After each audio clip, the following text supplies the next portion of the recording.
তোমার রব কি বলে জানো? তুমি যাকে আমার চাইতে বেশি ভালোবাসবে, আমি তাকেই তোমার কাছ থেকে দূরে নিয়ে যাব আর তোমাকে বড্ড একা করে রাখবো।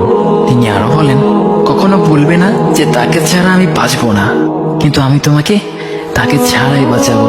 পিছনে স্বভাবে কেড়ে নিয়ে তোমাকে দিব্যি সামনে এগিয়ে নিয়ে যাব। তুমি কি দেখো নি, ঋতুরাও যে 2 মাস পর পর বদলাতে থাকে, ছায়া দেয়া গাছের পাতাও তো শুকিয়ে যায়, আর যখন সবর হারিয়ে ফেলে তখন ঝরে পড়ে।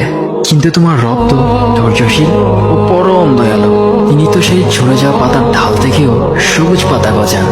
তুমি কি দেখছো না, তোমার স্রষ্টার এই নিদর্শন, যে মানুষটাকে তুমি নিজের জীবনের চাইতেও বেশি ভালোবাসতে, সেই মানুষটাও একদিন অচেনা হয়ে যায়, তোমার মন ভেঙে যায়, এমনকি বন্ধু শত্রুতে পরিণত হয়, আর খানিক সময় পর শত্রু বন্ধুতে পরিণত হয়।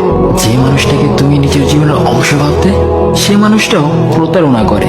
বুঝি না, এত কিছু হওয়ার পরেও তুমি তোমার রবকে বাদ দিয়ে সেই মানুষগুলোর উপরই ভরসা করো, যারা তোমাকে প্রতিনিয়ত কষ্ট দিয়েছে।